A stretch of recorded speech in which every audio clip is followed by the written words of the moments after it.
Welcome to business smoker. मेरा नाम अभिषेक है और आज की बिजनेस न्यूज में हम बात करेंगे अमेजोन ने कैसे इंडिया के अंदर रिकॉर्ड तोड़ दिया है। उसके बाद हम बात करेंगे मारुति सुजुकी की, फिर हम बात करेंगे इंडिया के लैपटॉप और पीसीज के मैन्युफैक्चरिंग इंडस्ट्री के बारे में। साथ ही साथ हम बात करेंगे एक small cap multibagger stock के बारे में। साथ ही साथ टाइटन की बात करेंगे और सन फार्मा की बात करेंगे और एटर्नल यानी कि जोमेटो की भी बात करेंगे। तो चलिए आज की बिजनेस न्यूज शुरू करते हैं। सबसे पहली बिजनेस न्यूज है एटर्नल लिमिटेड की, और एटर्नल को हम लोग पहले जोमेटो के नाम से भी जानते थे। तो जोमेटो के जो शेयर्स हैं वो Q1 FY26 के प्रॉफिट में गिरावट के बावजूद भी 8% तक की बढ़ोतरी देखी गई। अब ये जो प्रॉफिट में गिरावट है वो कोई छोटी मोटी गिरावट नहीं है, 90% की गिरावट है प्रॉफिट में। उसके बावजूद शेयर्स में रैली देखने को मिली। अगर हम नंबर्स में समझें तो प्रॉफिट 253 करोड़ रुपीस से गिरकर सिर्फ 25 करोड़ रुपीस रह गया, लेकिन रेवेन्यू 70% से बढ़कर 7,167 करोड़ रुपीस हो गया। और ये जो ग्रोथ देखने को मिली है रेवेन्यू में वो मेनली ब्लिंकिट के वजह से ही देखने को मिली है। और अगर मैं आपको नंबर्स के हिसाब से समझाऊं तो जो ब्लिंकिट का ऑर्डर वैल्यू है वो 127% ऊपर चला गया, और जो जोमेटो का या फिर इटर्नल का मेन बिजनेस है फूड डिलीवरी का, ब्लिंकिट ने पहली बार उसको क्रॉस किया है। तो ये काफी अच्छी चीज है। और मैं ये पहले भी बोलते आया हूँ कि मुझे लगता है ब्लिंकिट का जो बिजनेस है वो जोमेटो से भी बड़ा होगा। हालांकि अगर हम ब्लिंकिट की तरफ और बात करें तो कंपनी ने 243 नए ब्लिंकिट स्टोर्स ओपन किए हैं, लेकिन ये जो स्टोर हैं वो सारे इन्वेंट्री लेड मॉडल के थ्रू ही अडॉप्ट किए गए हैं। अब ये इन्वेंट्री लेड मॉडल क्या होता है, देखिए ये एक ऐसा मॉडल है जिसमें कंपनी खुद रॉ मटेरियल्स खरीदती है, यानी कि खुद आप समझ लो एज अ होलसेलर है, और खुद अपने फैक्ट्री में रखती है या गोदाम में रखती है, और जब ऑर्डर आता है तो खुद ही वो डिलीवर भी करती है, जिससे मार्जिन्स काफी ज्यादा इंप्रूव हो जाते हैं। साथ ही साथ सीईओ ने यह भी कहा है कि नवंबर ग्रोथ FY26 तक फिर से 20% तक आ सकती है। अगली बिजनेस न्यूज है सन फार्मा की, लेकिन जैसा कि आपको पता है फार्मा सेक्टर की न्यूज है तो फिर आपको दो टर्म समझने होंगे, सोराइसिस और प्लेक सोराइसिस। अब सोराइसिस बेसिकली एक क्रॉनिक डिजीज है। क्रॉनिक डिजीज वो डिजीजेस होती हैं जो लंबे समय तक चलने वाली होती हैं, और ये जो सोराइसिस है ये एक तरह की स्किन डिजीज है जिसमें लाल कलर का जो होता है वो पैटर्न होता है और स्किन थोड़ी सी सूज जाती है। और जो प्लेक सोराइसिस है ये भी एक तरह का सोराइसिस ही है, लेकिन ये काफी ज्यादा कॉमन है लोगों में। लगभग 80-90% जो केसेस आते हैं वो प्लेक सोराइसिस के ही आते हैं। तो न्यूज ये है कि सन फार्मा की सोराइसिस ड्रग इल्यूमाया ने सेरोटिक अर्थराइटिस के फेज 3 ट्रायल्स में पॉजिटिव रिजल्ट्स दिए हैं। और ये जो दोनों ट्रायल हुए हैं जिसका नाम है इंस्पायर 1 और 2, इसमें इल्यूमाया ने अर्थराइटिस के लक्षण में अच्छा इंप्रूवमेंट दिखाया बिना किसी नए सेफ्टी कंसर्न के। और अब कंपनी यूएस के साथ साथ कई ग्लोबल अप्रूवल्स के लिए भी रेगुलेटरी फाइलिंग कर सकती है। इल्यूमाया की बात करें तो इल्यूमाया पहले से ही प्लेक सोराइसिस के लिए अप्रूव्ड थी, और ये जो ड्रग है IL-23 को टारगेट करके इन्फ्लेमेशन का काम करती है। और इस सक्सेस से सन फार्मा का ग्लोबल स्पेशलिटी पोर्टफोलियो और ज्यादा स्ट्रांग हो जाएगा। अच्छा, इस न्यूज में मैंने एक टर्म और यूज किया था, साइरोटिक अर्थराइटिस। तो ये वही नाम है, सिर्फ आप कह लो एक तरह से कि ये थोड़ा सा ज्यादा लंबा नाम है। तो जो साइरोटिक अर्थराइटिस होता है ये भी ऑटो इम्यून डिजीज ही होता है। ऑटो इम्यून डिजीजेस का मतलब ये होता है कि आपके खुद के जो इम्यून सिस्टम है उसको लगता है कि आपकी बॉडी ही कुछ प्रॉब्लम कर रही है, यानी कि आप ऐसा समझ लो कि उसको ऐसा लग रहा है कि आपकी स्किन के साथ कोई प्रॉब्लम है, हालांकि आपकी स्किन के साथ कोई प्रॉब्लम नहीं है। तो जो सोराटिक अर्थराइटिस है इसमें ये अलग होता है कि ये स्किन के साथ साथ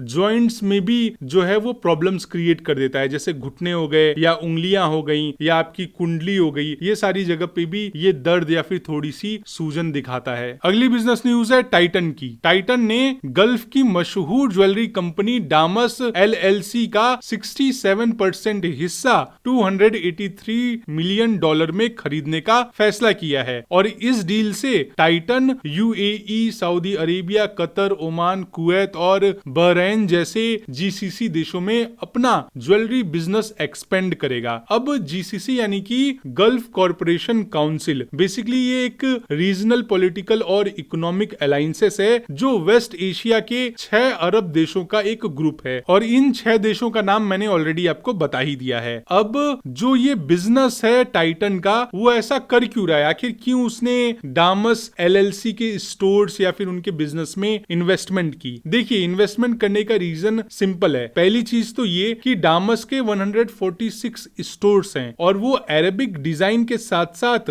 मॉडर्न स्टाइल का मिक्स भी देता है कस्टमर्स को, और उसके वजह से टाइटन के लिए अब ग्लोबल एक्सपेंशन करना काफी इजी हो जाएगा। बाकी 33% स्टेक जो है वो टाइटन 2029 के बाद ले सकता है। अभी अगर आपको 33% वाला स्टेक का कॉन्सेप्ट नहीं समझ में आया तो मैं आपको याद दिला दूं, मैंने इसी न्यूज में आपको बताया था कि जो टाइटन है वो 67% का जो हिस्सा है वो खरीदने वाला है, और जो बचा हुआ 33% है वो 2029 के बाद टाइटन ले सकता है, तो हो जाएगा टोटल 100%। अगली बिजनेस न्यूज है एक स्मॉल कैप मल्टी बैगर की, जिसका नाम है प्रदीप फॉस्फेट्स। प्रदीप फॉस्फेट्स का स्टॉक मंडे को 12.8% तक ऊपर चढ़कर 193.15 रुपीस का ऑल टाइम हाई टच कर गया और 184.45 रुपीस पर ये स्टॉक क्लोज भी हुआ। अब अगर इस स्टॉक की हम बात करें तो इस स्टॉक ने पिछले एक साल में 111% का रिटर्न दिया है। हालांकि ये जो रिटर्न्स हैं ये स्ट्रॉन्ग वॉल्यूम और टेक्निकल ब्रेकआउट के वजह से देखने को मिली, लेकिन आज मैं प्रदीप फॉस्फेट की बात इसलिए भी कह रहा हूं क्योंकि अगर आप मार्केट में देखोगे तो कई सारे ऐसे एनालिस्ट हैं जो अभी भी बुलिश ट्रेंड बता रहे हैं, लेकिन प्रॉब्लम ये है कि ये जो स्टॉक है अब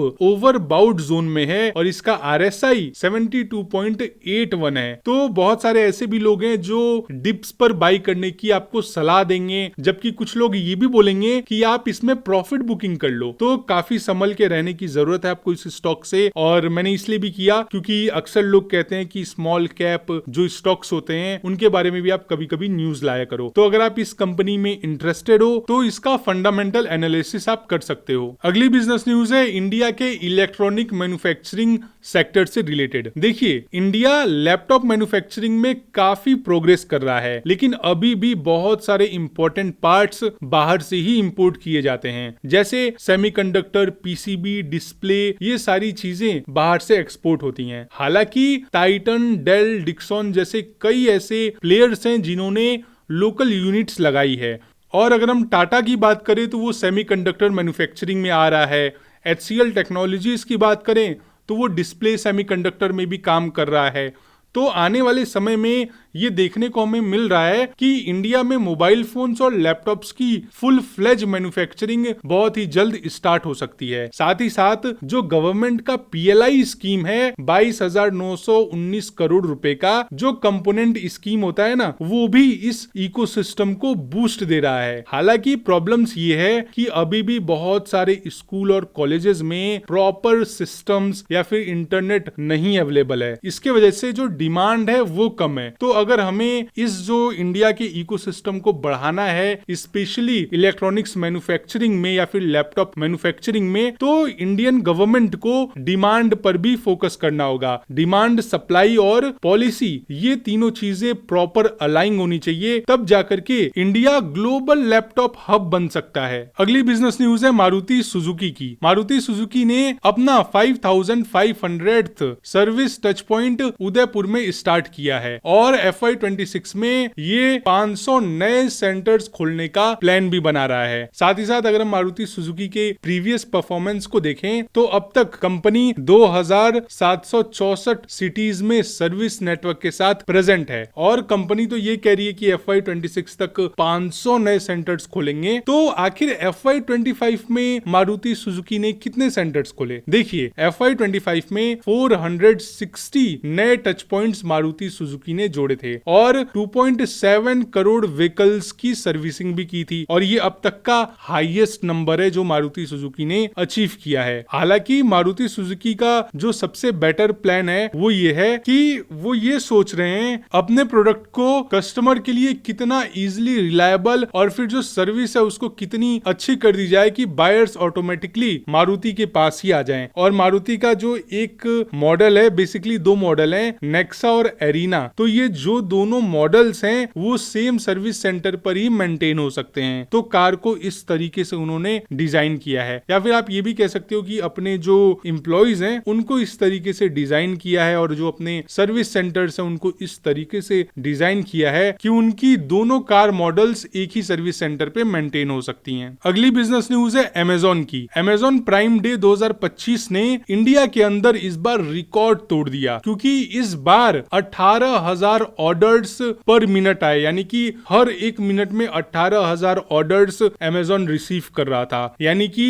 ये सीधा 50% जंप है एज कंपेयर टू 2024। साथ ही साथ जो सबसे इंटरेस्टिंग चीज है वो ये कि टीयर 2 से टीयर 3 सिटीज के अंदर 70% नए मेंबर्स आए, और सिर्फ छोटे मोटे प्रोडक्ट्स नहीं, उन्होंने प्रीमियम प्रोडक्ट्स की भी काफी डिमांड रखी। तो अमेजॉन पे इस बार प्रीमियम प्रोडक्ट्स भी काफी ज्यादा बिके हैं अमेजॉन प्राइम डे पे, और इसमें कई सारे अलग अलग निश के कैटेगरीज के प्रोडक्ट और सर्विसेज भी थी, जैसे smartphones, laptops, furniture, fitness items और ब्यूटी प्रोडक्ट्स। तो इन सभी कैटेगरीज में अमेजॉन ने डबल और ट्रिपल ग्रोथ दिखाई। साथ ही साथ सेम डे डिलीवरी और EMI ऑप्शंस ने शॉपिंग को और भी इजी बनाया। अब जैसे मैंने AC परचेज की थी ताकि जब मैं रिकॉर्डिंग करूं गर्मियों के दिनों में तो फिर इजिली रिकॉर्डिंग हो जाए, तो मैंने भी वो EMI से ही परचेज किया था अमेजॉन से। साथ ही साथ अगर हम दूसरी तरफ देखें, जैसे अमेजॉन फ्रेश की बात करें, तो अमेजॉन फ्रेश ने भी 90% की ग्रोथ दिखाई, और 68% जो सेलर्स थे अमेजॉन फ्रेश के वो छोटी सिटीज से थे। तो अमेजॉन काफी अच्छा काम कर रहा है। और इसी के साथ आज की बिजनेस न्यूज यहीं खत्म होती है। उम्मीद करता हूं आपको हमारी सीरीज बहुत पसंद आती होगी। अगर आपका कोई भी सजेशन या फीडबैक है तो प्लीज कमेंट सेक्शन में जरूर लिखें, और इस वीडियो को छोड़ने से पहले हमें लाइक जरूर करें और सब्सक्राइब करके बेल आइकन पे हिट करना बिल्कुल न भूलें। और कल हम लोग फिर से इसी टाइम पे मिलते हैं, तब तक के लिए bye bye, take care, Vande Mataram. और हाँ, जैसा कि मैं हमेशा कहता हूं, मैं अपनी बात को फिर से दोहराता हूं कि प्लीज आप अपना और अपनी फैमिली का ख्याल रखिएगा।